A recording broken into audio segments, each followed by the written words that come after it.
Praise the Lord. Today we shall read Psalms 145 verse 14. The Lord upholds all who fall and lifts up all who are bowed down. ప్రియులారా, దీని వాక్యాన్ని చదువుకుందాం. పరిశుద్ధ గ్రంథంలో నుండి కీర్తనల గ్రంథము 145 అధ్యాయం 14 వచనం. యెహోవా పడిపోయిన వారందరినీ ఉద్ధరించువాడు, కృంగిపోయిన వారందరినీ లేవనెత్తువాడు. యేసు ప్రభువారి అతి శ్రేష్టమైన నామములో ప్రియులారా, మీ అందరికీ శుభములు తెలియజేస్తున్నాను.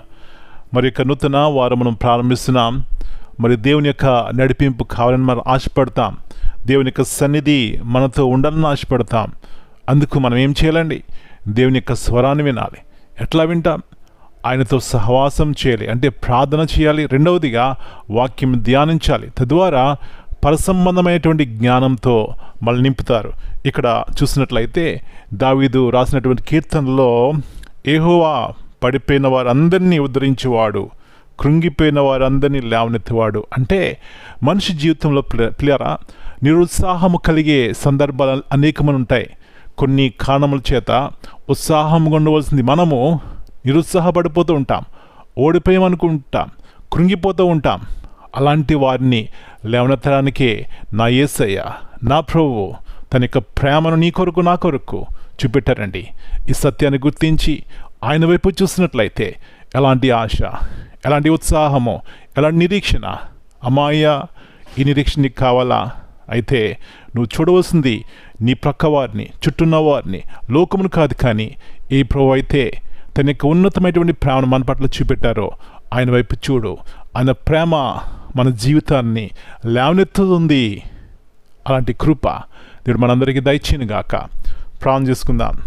ప్రభువా, పరిశుద్ధమైన తండ్రి, మరొక నూతన ఉదయకాల సమయాన్ని బట్టి మీకు వందనాలు నాయన. మీ వాగ్దానములు అలా మా జీవితాన్ని ఉత్తేజపరుస్తున్నాయి, బలపరుస్తున్నాయి, సహాయం చేస్తున్నాయి నాయన, లేవనెత్తున్నాయి. మీకు వందనాలు. అందుకే మీ మాటలు జీవగలవి. ఉదయకాల సమయంలో మా ప్రియులు ఈ సత్యాన్ని గుర్తించి వారి వ్యక్తిగత జీవితంలో పడిపోయిన పరిస్థితుల్లో నుంచి ఆత్మీయంగా, శారీరకంగా లేవనెత్తబడ్డానికి సహాయం ఇచ్చేయమని ఈ వాగ్దానాన్ని పరిపూర్ణంగా ప్రతి ఒక్కరి జీవితంలో నెరవేర్చిన ఆయన మీ యొక్క ఉన్నతమైన శ్రేష్టమైన నామమును మహిమపరచుకుంటారని మనం మీ చేతికి అప్పగించుకుంటూ మా ప్రియుల కుటుంబాన్ని మీరు దర్శించండి. ఎవరైనా బలహీనంగా ఉన్నట్లయితే స్వస్థపరచండి నాయన. ఎవరు ఏ ఆశతో మీ వైపు చూస్తున్నారో మీ పరలోకపు మహిమకరమైనటువంటి కృప ద్వారా నాయన వారి యొక్క ప్రతి ఒక్క ఆశ తీర్చి మీ యొక్క నామమును మహిమపరచుకుంటారని మనం మీ చేతికి అప్పగించుకుంటూ యేసు ప్రభువారి అతి శ్రేష్టమైన ఘనమైన నామమును బట్టి ప్రార్థన చేస్తున్నాను తండ్రి. Amen. God bless you all. My dear brothers and sisters, greetings in the precious name of our Lord and Savior Jesus Christ. The Bible says at 145 and verse 14 Psalm, the Lord upholds all who fall. This verse is a powerful reminder of God's sustaining grace in moments of weakness, failure, or discouragement. The Lord remains faithful to support and restore us.